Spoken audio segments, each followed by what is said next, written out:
Bismillahirrahmanirrahim. Assalamu alaikum dear students. Welcome again to my channel.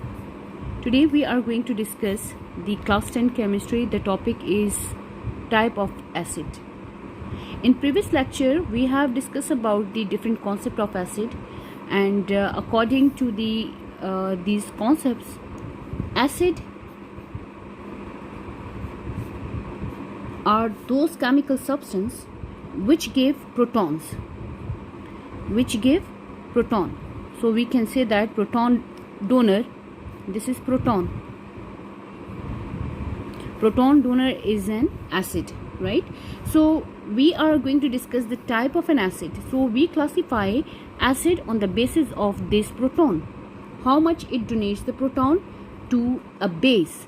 कितने proton acid जो है वो बेस को देता है, उसकी बेस में हम एसिड को क्लासिफाई करते हैं into following types, right? So the first one is that monoprotic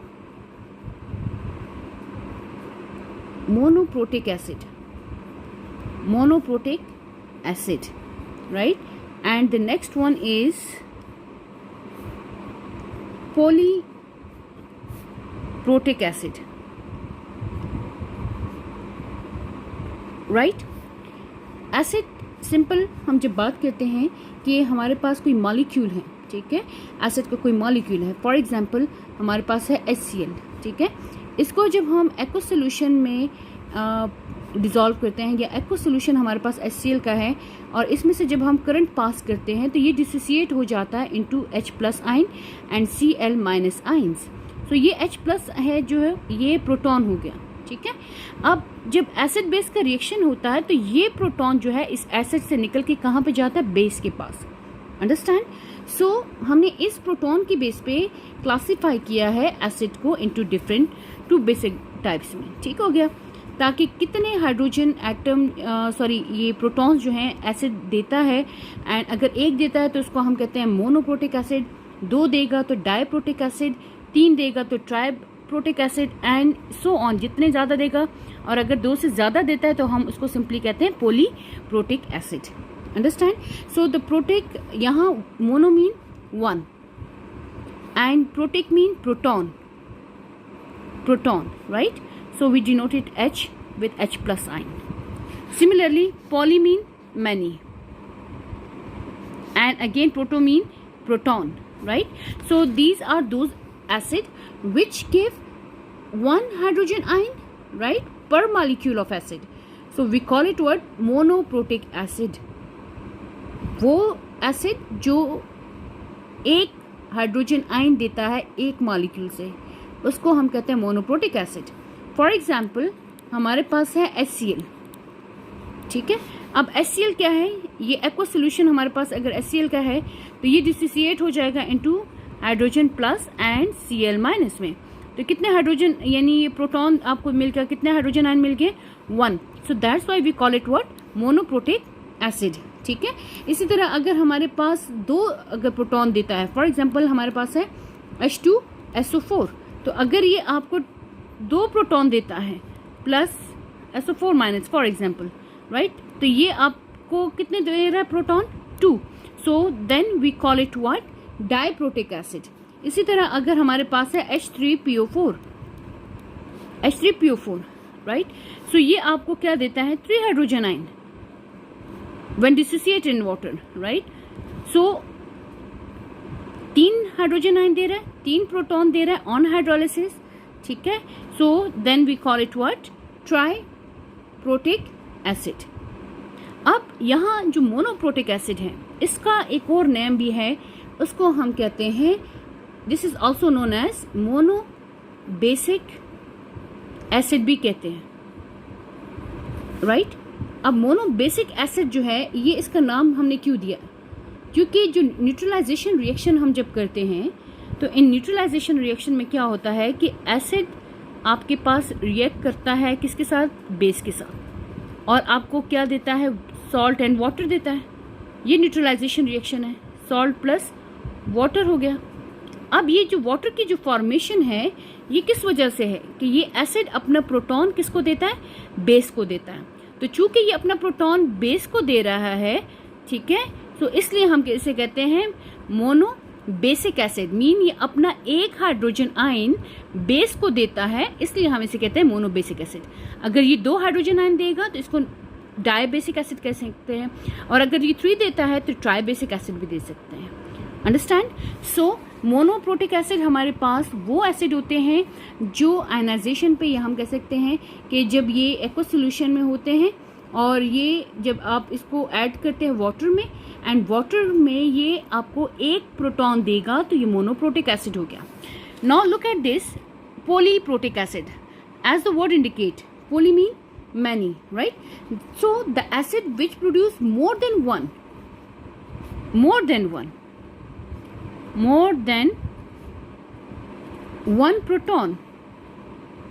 more than one proton per molecule, right? So जो एक से ज़्यादा देता है, जैसे ये डाई ट्राई है ना, तो इसको हम पोली में भी ला सकते हैं। मीन मोर देन 1 अगर प्रोटॉन देता है एक एसिड इन वाटर, तो हम इसको कहते हैं पोलीप्रोटिक एसिड। नाउ हमारे पास ये जो H2SO4 है, H2SO4, H3PO4, phosphoric acid, sulphuric acid, ठीक है, तो ये आपके पास एग्जाम्पल आ जाती हैं किसकी? पोलीप्रोटिक एसिड की, ठीक है। और सिंपली हमारे पास जब हम हाइड्रोजन आयन की बात करते हैं तो मीन हाइड्रोनियम आयन बेसिकली हमारे पास बनता है, ठीक है, कि for example dibasic acid है, ये आयनाइजेशन जब इसकी होती है वाटर के अंदर, मीन ये आयंस में कन्वर्ट होता है तो आपको 2 हाइड्रोनियम आयन देता है, H3O। सो हम हाइड्रोनियम आयन या हाइड्रोजन आयन की बेस पे इन एसिड को क्लासिफाई करते हैं। Now moving toward the next which is base, ठीक है। Now we have types of bases, right. तो अगेन एसिड को जैसे हमने हाइड्रोजन की बेस पे क्लासिफाई किया है कि वो इन वाटर कितने हाइड्रोजन आयन देता है, कितने प्रोटॉन देता है, इसी तरह हमारे पास जो बेसिस हैं, अब ये इन बेसिस को अगर हम वाटर में डिसॉल्व करें, मीन के एक्वस सॉल्यूशन ऑफ बेसिस हैं, तो वो आपको क्या देते हैं? OH आयन देंगे। बेसिस क्या देते हैं? OH आयन देंगे, ठीक है। So on the basis of the number of OH ion we classify the bases into following types. The first one is mono acidic base,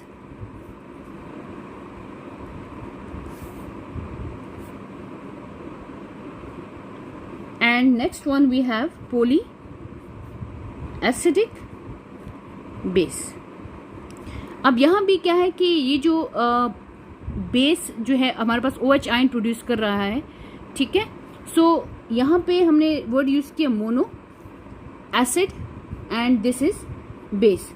तो जैसे हमारे पास एसिड के अंदर हाइड्रोजन आयन प्रोड्यूस हो रहा है और वो बेस के पास जा रहा है, इसी तरह यहाँ बेस जो है वो OH आयन प्रोड्यूस कर रहा है, क्योंकि रिएक्शन एसिड बेस के दरमियान है, तो इसलिए फिर हम इसे कहते हैं mono acidic bases, right. So ये अगर आपके पास 1 OH प्रोड्यूस करता है in water, 1 OH ion in water, ठीक है, यानी बेस अब जब डिसोसिएट होगा in water and will give you 1 OH ion, this is known as mono acidic base या मोनो एसिडिक बेस, ठीक हो गया। यहाँ this is okay. The example is, इसकी एग्जाम्पल हमारे पास क्या आती है? NaOH, सोडियम हाइड्रोक्साइड, ठीक है, पोटाशियम हाइड्रोक्साइड, अमोनियम हाइड्रोक्साइड। अब इनको देखिए, इनमें कितने OH आयन है? 1 है। So that's why we call it what? Mono acidic bases. On the other hand, we have polyacidic bases, right? So poly mean many. So more than 1 OH ion in water, तो हम उसे कहते हैं वो bases जो water के अंदर more than 1 OH ion, आपको more than 1 OH ion जो है water के अंदर देगा, तो इसको हम कहते हैं polyacidic bases। अगर वो 2 दे रहा है तो हम डाई एसिडिक बेस कहते हैं, अगर वो 3 OH आयन देता है तो ट्राई एसिडिक बेस देते हैं, ठीक है। तो कलेक्टिवली हम बात करते हैं कि जब एक से ज्यादा OH आयन देता है तो हम उसको simply we call it what? The poly acidic base. Now look at the examples. यहाँ पे हमारे पास इसकी एग्जांपल्स क्या है? CaOH2, right. Now look at the example. Here we have the 2OH. It means this is diacidic base. इसी तरह हमारे पास है AlOH3, यानी जब इसको आप डिसोसिएट करेंगे, मीन ये जब टूटेगा तो आपके पास कितने OH आएंगे? 3OH. तो ये आपके पास हो गया ट्राई एसिडिक बेस. ठीक है. इसी तरह हमारे पास बेरियम हाइड्रोक्साइड है. बेरियम हाइड्रोक्साइड ये कितने OH दे रहा है आपको ऑन हाइड्रोलिसिस? ठीक है, यानी ऑन आयनाइजेशन ये कितने आपको देता है? OH 2OH देगा. तो इसको हम कहते हैं poly acidic basis. So we can simply define the term monoacidic base is that the bases which produce one OH ion per molecule in an aqueous solution is called monoacidic bases, while polyacidic bases are those bases which produce more than one OH ion per molecule in aqueous solution are called polyacidic bases. Now moving toward the new topic, which is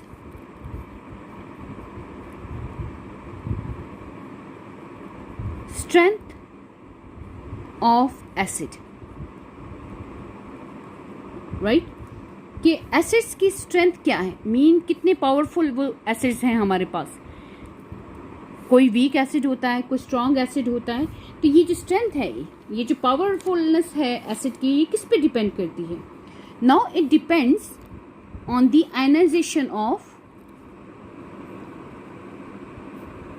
complete ionization of an acid, right? It depends on the ionization of acid in aqueous solution. अगर हमारे पास एक acid जो है वो complete ionise हो रहा है, mean कि वो आयंस में कंप्लीट कन्वर्ट हो रहा है, तो उसको हम कहते हैं strong acid. So on the basis of this strength we classify acid into strong acid and weak acid. So as I have told you, this acid which completely ionize, उसको हम कहते हैं स्ट्रॉन्ग एसिड. जो completely ionize हो जाए, completely ions में convert हो जाए. फॉर एग्जाम्पल यहां पर लिख लेते हैं कंप्लीटली आयनाइज. ठीक है. एग्जाम्पल हमारे पास क्या है जी इसकी? फॉर एग्जाम्पल HCl आपके पास इन एक्वा सोल्यूशन ऑफ, जो आप कह सकते हैं HCl है, ये आयनाइज होता है into H+ ion and Cl-. Ionize mean ions बनाना, पॉजिटिव एंड नेगेटिव आइंस बनते हैं. तो ये कंप्लीटली जो है आयनाइज होके प्लस एंड माइनस चार्ज में आ जाता है. सो ये जो स्ट्रॉन्ग एसिड्स हैं, ये आपके पास स्ट्रॉन्ग इलेक्ट्रोलाइट भी हैं, राइट? स्ट्रॉन्ग इलेक्ट्रोलाइट मीन कि कंप्लीटली आयनाइज होगा तो देन चार्जेस आपके पास प्रोड्यूस होंगे तो करंट पास होगा. ठीक है. सो अदर एग्जाम्पल इसके हमारे पास आ जाते हैं. सल्फ्यूरिक एसिड भी आ सकते हैं, नाइट्रिक एसिड भी आता है. ठीक है. And so on. In other examples में आप लोग इसका ले सकते हैं. यहाँ इसको आप लोग हेडिंग दे दें रिएक्शन की. ठीक है. And this is example. For example H2SO4 sulphuric acid, HNO3 nitric acid. Next HCl भी इसकी एग्जाम्पल है, लेकिन हमने वो रिएक्शन में आपको बता दिया है. And next one is perchloric acid, HClO4, perchloric acid. Now next है हमारे पास क्या? Weak acid. अब वीक एसिड हमारे पास क्या होता है कि जो which do not completely ionize. ठीक है. नंबर 1 पॉइंट क्या है? Do not completely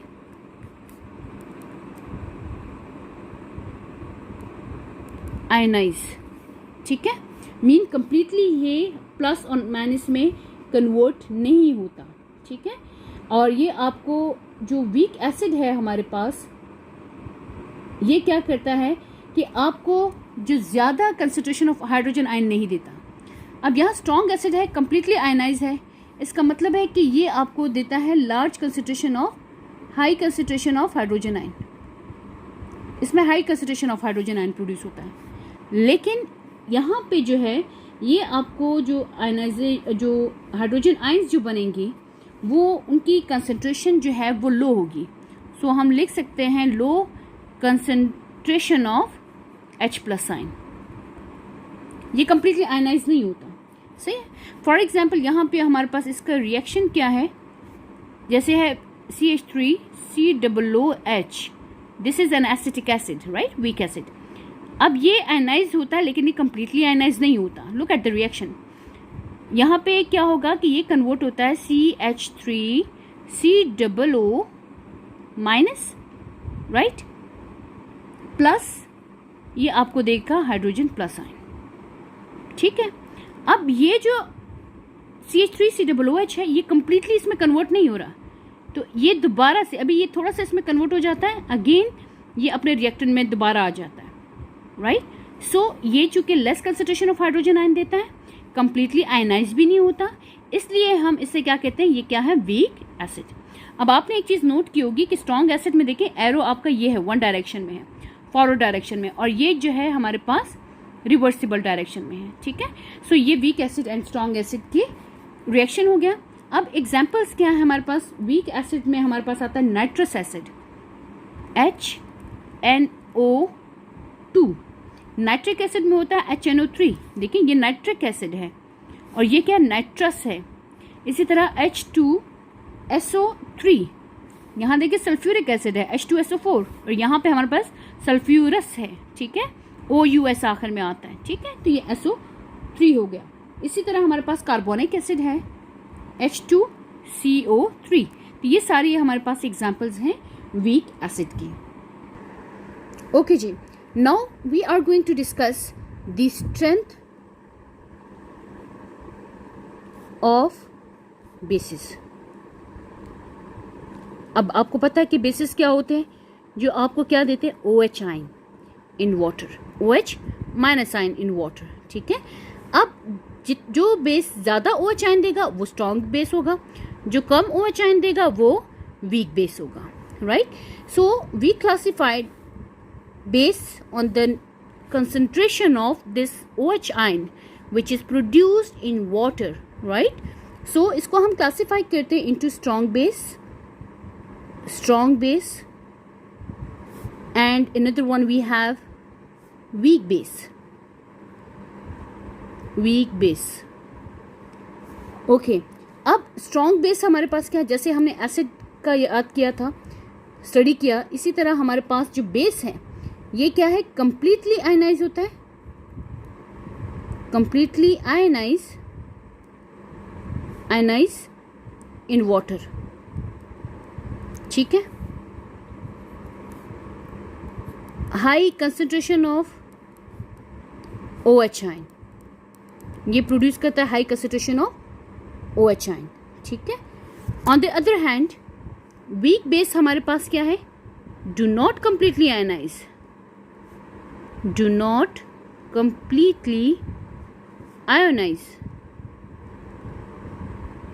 in water। ये देखिए, it do not completely ionize, और यहाँ पे आपके पास आता है completely ionize in water। यहाँ पे आपके पास सेकंड पॉइंट क्या बनेगा जी, ये आपको लेस नंबर ऑफ, ये less concentration of OH ion देता है, ठीक है। ये ज़्यादा कंसंट्रेशन दे रहा है और ये कम कंसंट्रेशन दे रहा है, ठीक है। अब एग्जाम्पल में आपके पास स्ट्रॉन्ग जो बेस है इसकी आपके पास एग्जाम्पल जो है, फॉर एग्जाम्पल हमारे पास ये क्या है, NaOH, sodium hydroxide, NaOH mean ये कंप्लीटली आयनाइज हो जाएगा सोडियम प्लस आयन में एंड OH माइनस में। इसी तरह KOH है, ये भी आपके पास कंप्लीटली आयनाइज होता है K plus and OH minus में, अंडरस्टैंड। सो इसी तरह लिथियम ऑक्साइड हाइड्रोक्साइड भी है। नौ जो वीक बेसिस हैं इनकी एग्जाम्पल क्या है, अमोनियम हाइड्रोक्साइड, इसकी एग्जाम्पल क्या है यहाँ पे, ammonium hydroxide NH4OH, calcium hydroxide, aluminium hydroxide, ठीक है। ये सारी जो है हमारे पास क्या है, वीक बेस। अच्छा, यहाँ एक चीज़ आप लोगों ने माइंड में रखनी है, इम्पॉर्टेंट जो है, इम्पॉर्टेंट हम कह सकते हैं, important point which you have to remember, कि हमारे पास कुछ एसिड ऐसे हैं जैसे HCl है और हाइड्रोब्रोमिक एसिड है, ठीक है। फॉर एग्जांपल अगर मैं ऐसे लिखती हूँ HCl, हाइड्रोजन ब्रोमाइड है, हाइड्रोब्रोमिक एसिड हो गया, नाइट्रिक एसिड हो गया, HNO3 होता है, ठीक है, एंड सल्फ्यूरिक एसिड होता है, ठीक है, फॉस्फोरिक एसिड है, कार्बोनिक एसिड है, एक्सेट्रा, राइट। सो इन सबको हम नाम देते हैं किसका, मिनरल एसिड। इनको हम कहते हैं मिनरल एसिड, ठीक है। एंड अब इसको मिनरल एसिड क्यों कहते हैं, क्योंकि इनसे सॉल्ट्स बनते हैं। ये एसिड है ना, जब ये बेस के साथ रिएक्ट करता है तो आपके पास सॉल्ट एंड वाटर देता है। फॉर एग्जांपल HCl, ठीक है, ये आपके पास सॉल्ट एंड वाटर देता है। अगर मैं इसको बेस के साथ रिएक्ट कर लूँ NaOH के साथ, तो ये आपको क्या देगा, ठीक है, ये हाइड्रोजन इस OH के साथ चला गया एंड ये Cl ये इसके साथ हो गया, तो आपके पास NaCl प्लस H2O। तो चूंकि इनसे सॉल्ट्स वगैरह बनते हैं, इसलिए हमारे पास इनको हम कहते हैं मिनरल एसिड। और इसके अलावा जैसे हमारे पास है एसिटिक एसिड CH3COOH, ठीक है, प्रोपेनोइक एसिड होता है जैसे C2H5COOH, ठीक है, प्रोपेनोइक एसिड। अब इनको हम नाम देते हैं, ये क्या है, ऑर्गेनिक एसिड, ऑर्गेनिक एसिड। क्यों, क्योंकि इसमें organic compound, carbon and hydrogen जो है ये ऑर्गेनिक कंपाउंड है ना, तो इसलिए हम इसको कहते हैं ऑर्गेनिक एसिड। तो ये पॉइंट आप लोगों ने रिमेंबर करना था। सो आज हमने पढ़ लिया strong base, strong weak base के बारे में, strong acid and weak acid के बारे में। Hope you understand the topic. If you like the video, press the bell icon, subscribe the channel and share with your friends. Thank you.